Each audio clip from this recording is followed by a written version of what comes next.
श्री गणेशाय नमः, श्री सरस्वती नमः, श्री कृष्णाय नमः, श्री शिवाय नमः, श्री पार्वती देवीभ्यो नमः। देखिए, आज आपको हरितालिका तीज की व्रत कथा श्रवण कराता हूँ। आप प्रेम से मन लगाकर श्रवण कीजिए।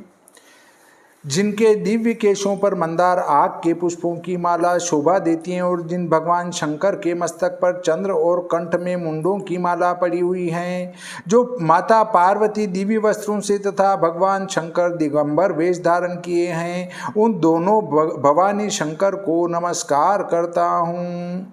कैलाश पर्वत के सुंदर शिखर पर माता पार्वती जी ने श्री महादेव जी से पूछा, हे महेश्वर, मुझ से आप वह गुप्त से गुप्त वार्ता कहिए जो सबके लिए सब धर्मों से भी सरल तथा महान फल देने वाली हो। हे नाथ, यदि आप भली भांति प्रसन्न हैं तो आप उसे मेरे सम्मुख प्रकट कीजिए। हे जगतनाथ, आप आदि मध्य और अंत रहित हैं। आपकी माया का कोई पार नहीं है। आपको मैंने किस भांति प्राप्त किया है? कौन से व्रत, तप या दान के पुण्य फल से आप मुझको वर रूप में प्राप्त हुए हैं? श्री महादेव जी बोले, हे देवी, यह सुन, मैं तेरे सम्मुख उस व्रत को कहता हूँ जो परम गुप्त हैं, जैसे तारा गणों में चंद्रमा और गृहों में सूर्य, वर्णों में ब्राह्मण, देवताओं में गंगा, पुराणों में महाभारत, वेदों में साम और इंद्रियों में मन श्रेष्ठ हैं।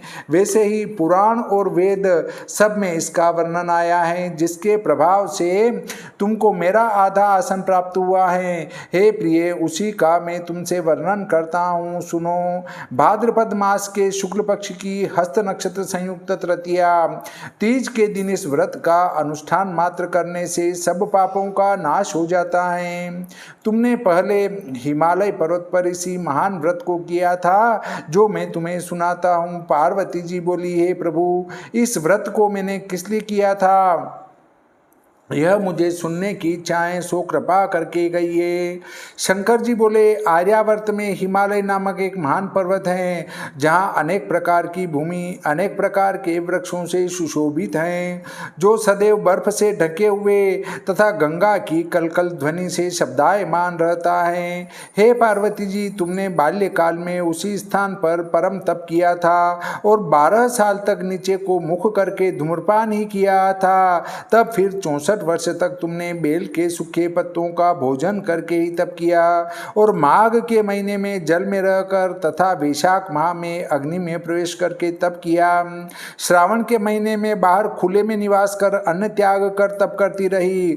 तुम्हारे उस कष्ट को देखकर तुम्हारे पिता को बड़ी चिंता हुई। वे चिंतातुर होकर सोचने लगे कि मैं इस कन्या को किसके साथ शादी करूं।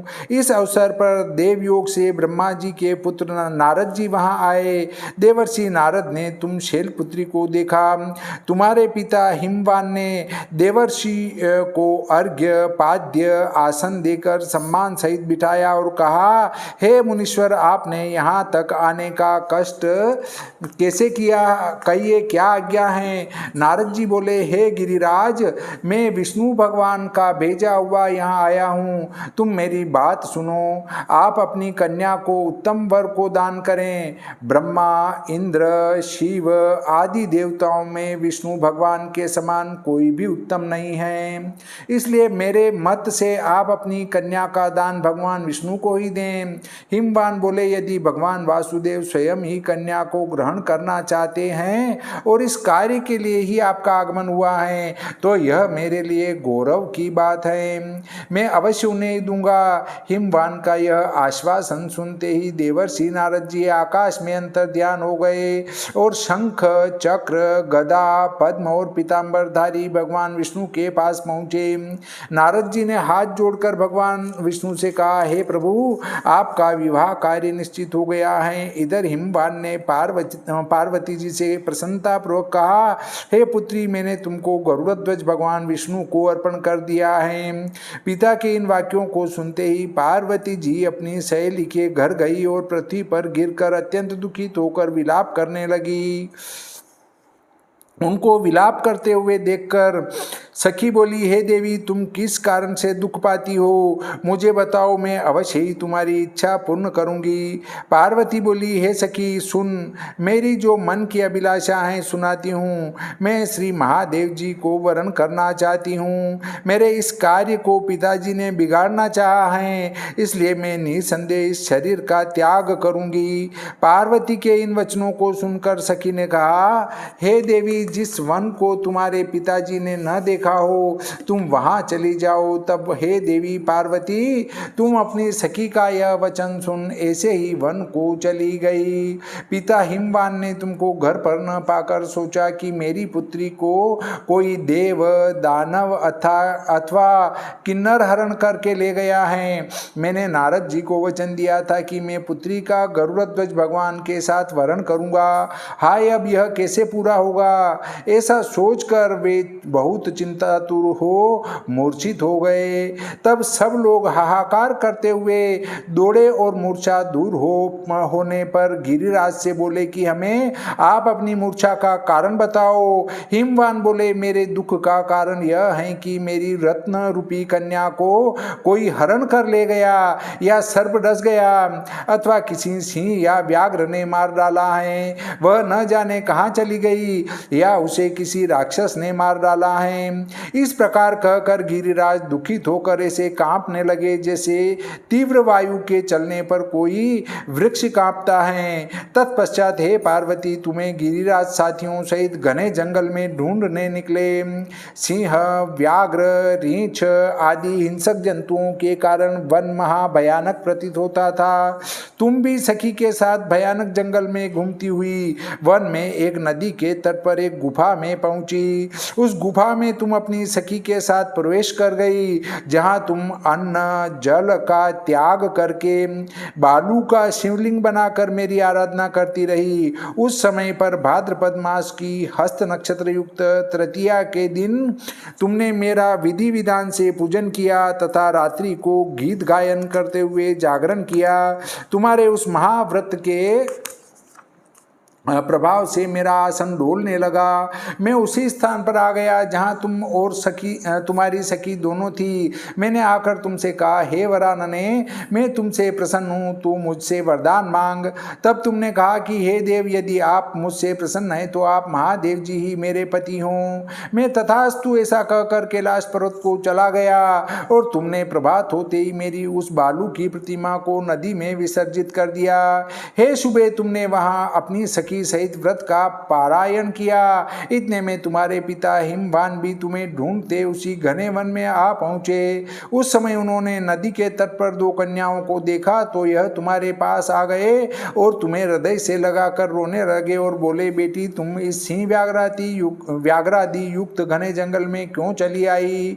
तुमने कहा, हे पिता, मैंने पहले ही अपना शरीर शंकर जी को समर्पित कर दिया था, किंतु आपने इसके विपरीत कार्य किया, इसलिए मैं वन में चली आई। ऐसा सुनकर हिमवान ने तुमसे कहा कि मैं तुम्हारी इच्छा के विरुद्ध यह कार्य नहीं करूंगा। तब वे तुम्हें लेकर घर को आए और तुम्हारा विवाह मेरे साथ कर दिया। हे प्रिय, उसी व्रत के प्रभाव से तुमको मेरा अर्धासन प्राप्त हुआ। इस व्रत राज को मैंने अभी तक किसी के सम्मुख वर्णन नहीं किया है। हे देवी, अब मैं तुम्हें यह बताता हूँ कि इस व्रत का यह नाम क्यों पड़ा। तुमको सखी हरण करके ले गई थी, इसलिए हरिताली का नाम पड़ा। पार्वती जी बोली, हे स्वामी, आपने इस व्रत राज का नाम तो बता दिया, किंतु मुझे इसकी विधि एवं फल भी बताइए। इसके करने से किस फल की प्राप्ति होती है? तब भगवान शंकर जी बोले, इस स्त्री जाति के अत्युत्तम व्रत की विधि सुनिए। सौभाग्य की इच्छा रखने वाली स्त्रियां इस व्रत को विधि पूर्वक करें। केले के खंभों से मंडप बनाकर उसे बंधनवारों से सुशोभित करे। उसमें विविध रंगों के उत्तम रेशमी वस्त्र की चांदनी ऊपर तान दे।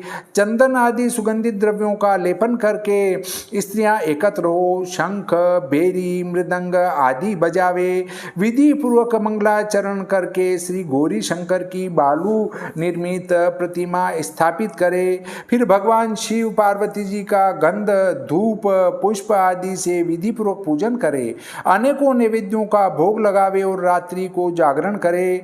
नारियल, सुपारी, जवारी, नींबू, लौंग, अनार, नारंगी आदि ऋतु फलों तथा फूलों को एकत्रित करके धूप, दीप आदि से पूजन करके कहे, हे कल्याण स्वरूप शिव, हे मंगल रूप शिव, हे मंगल रूप महेश्वरी, हे शिवे, सब कामनाओं को देने वाली देवी कल्याण रूप तुम्हें नमस्कार हैं। कल्याण माता पार्वती, हम तुम्हें नमस्कार करते हैं।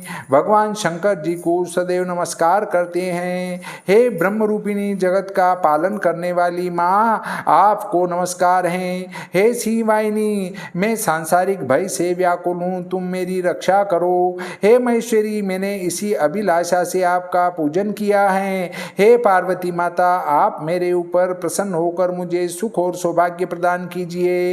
इस प्रकार के शब्दों द्वारा उमा सहित शंकर जी का पूजन करे। विधि पूर्वक कथा सुनकर गो, वस्त्र, आभूषण आदि ब्राह्मणों को दान करे। इस प्रकार से व्रत करने वाले के सब पाप नष्ट हो जाते हैं। श्री हरितालिका व्रत कथा संपूर्ण। मां श्री भोलेनाथ की जय, पार्वती मैया की जय, गणपति जी महाराज की जय, कार्तिकेय महाराज की जय, नंदीगण महाराज की जय, श्री कृष्णचंद्र भगवान की जय, सरस्वती मैया की जय।